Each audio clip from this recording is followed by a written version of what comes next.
Good morning, everyone. As you can see, there's so much snow around me right now. It is about 19 degrees here in Seattle, Washington. Actually, we're not in like Seattle, but definitely in Washington State.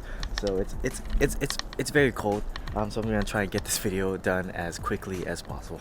So right now we're at this Airbnb that we're staying here for a couple days, but today we're going to be talking about this film camera right here. It's the Ilford Sprite 35-2 film camera. If you're not already following me on Instagram, which you should be following me, I post a lot of like film stuff recently. I've been posting a lot of film videos, just all the film I've been taking with this camera and all the other disposables that I've been using recently. And I've been really liking the look of real legit film. I don't know, it just gives like a really cool feeling. I really like the look of it. And after a while of just using those disposable Fujifilm cameras and the Kodak ones, you know, it starts to feel a little bit wasteful because you're just using the camera for a certain amount of shots and then, you know, giving it to the place to get developed, and there, you know, the camera's gone. And plus, you know, the feeling of not actually having a film camera and not actually feeling it and reusing it over and over again. So that's when we started looking into alternatives for disposable cameras, and that's where the Ilford Sprite 35-2 came into our lives. So yesterday actually it was snowing like incredibly, like it was coming down. I'm putting some clips here. It was coming down. But today, you know, there's no snowfall at all. It's just all this nice fluffy snow. This is what I call a reusable disposable camera, in the sense that it has the simplicity of a disposable camera where it's pretty much just, you know, wind it and shoot. But it's reusable because all you have to do is change the film that's inside. So who is this camera for? So if you're basically using those disposables already and you kind of want to up your game by basically being able to change the film roll within, then this is basically for you. Now the main difference between those disposable cameras and this camera is that you're gonna have to change the film within. So the first things first, where do you even buy this film from? You see that tree? It's cool. It has like red flowers on it, I think, and you see all the snow is like on top of it. It's really nice. So I would recommend finding a local shop near you that sells and develops film. That's where I would go. But if you don't have those near you, I would definitely go online, because that's really the only choice you have. But definitely try to go local if you can, because not only will you gonna be buying the film from these people, you're also going to be developing them, so you can develop a relationship with the people who work there, and they can, you know, sometimes give you discounts, and sometimes they can give you like really good tips. And we see the same people every single time, so we pretty much built up a relationship together. And as for what type of film you're going to buy for this, I would just go for the regular 35mm. You can go for the Kodak, the Portra 400. The numbers pretty much mean it's like the ISO for the film. So the higher you go, the more sensitive to light it is, and the lower you go, the less sensitive to light it is. So just keep that in mind. I would go for the 400. Portra 400 is usually it produces pretty good pictures. So yeah, red and the green. It's just a feeling of Christmas right here. See the snow. You can see the snowflakes falling off the tree. So nice, so nice. Alright, so I'm gonna try and finish up this section that I have out here as soon as possible, because my hands are freezing. My hands are definitely freezing. It's 16 degrees or 19 or whatever. It's in the teens. But so now that you have your film for this, now the next step is to load it into this camera. And I currently still have shots left, so I'm not gonna show you now because I don't want to waste this roll of film. But future me will definitely show you how to do so right now. Alright, so first things first, you gotta have your roll of film right here. I have the Portra 400 right here. This is a Kodak one, and it's has about 36 exposures. So once we have the film, you're just gonna grab your camera right here, and on this, you open the door just like that. And what you're gonna do is take this part up here, you're gonna grab it and lift it up, so it makes room for this roll of film. You're gonna put it upside down with that knob facing downwards, and then from here you're gonna stick it in there, close this one up top to lock it in. Let's see, is it in? There you go. And then from here you're gonna pull the film just like that, and there's gonna be these little notches. These little notches right here, and then one right here.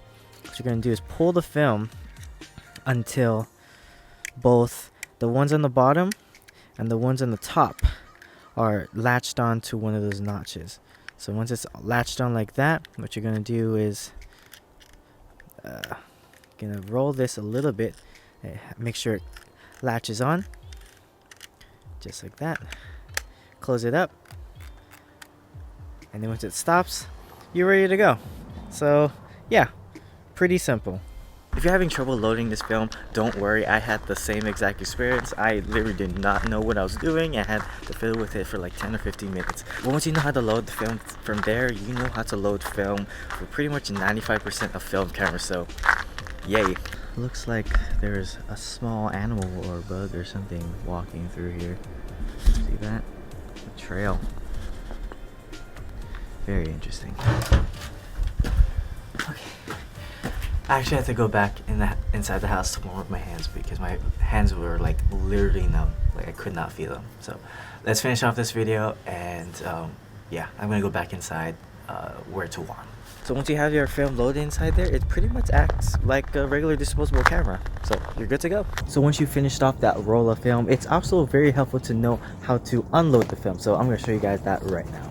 Before you even start winding up the film using this piece up here, you're gonna want to press that little button right here. It basically unlocks this like rotating mechanism thingy so that you can actually start winding it up. So yeah, make sure you press that button and then start winding. So what you're gonna do is that once you get to the end of the roll, as you can see, I'm spinning it. It keeps going. You're going to roll it up just like this. Keep rolling it. It might take a while depending on how large your film roll is. This one is a 36 shot one, so it's quite a bit. So you're gonna roll it up until it's done, so you can know it's done when you don't hear it winding like that. Pop open this door and your film will be right there. What you're going to do is pull this up. You can pull it out just like this. There you go. Now you're ready for your next roll. It's an extremely simple camera, but just keep in mind that the battery that's for the flash inside the camera runs on a single AAA battery, so just remember to change that every now and then, but I doubt you're gonna have to change it. For the pros, I'd say it's very simple, it's very lightweight, and it's a very small camera. And for anyone who's coming straight from disposables, this is absolutely perfect because it just adds one extra layer of loading and unloading the film, which is not hard once you get to do it. Now for the cons, I have a couple cons here. Now it's plastic. It's made fairly cheap, but if you're just getting into this and you don't want to drop a lot of money into it, this is perfect. There's a lot of other people who experience different things with it. As for me, I never experienced any of these things, like the door not opening and whatnot. So maybe those people are just not using it correctly.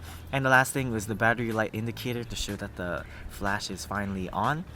Sometimes it doesn't work. Like I have to shake it in a certain way for the light to turn on, so that could be an issue. Oh, people are messaging me. But yeah, those are the only two things I've experienced with this camera. I haven't, but my cousin has dropped it quite a bit of times, and it's still running to this time. He probably dropped it up to 3 or 4 times after this point. I'm surprised it just hasn't broken yet. But I guess it's kind of a testament to the build quality. Although it may feel a little bit cheap, it can still take a little bit of a beating before it eventually breaks. I hope it doesn't break.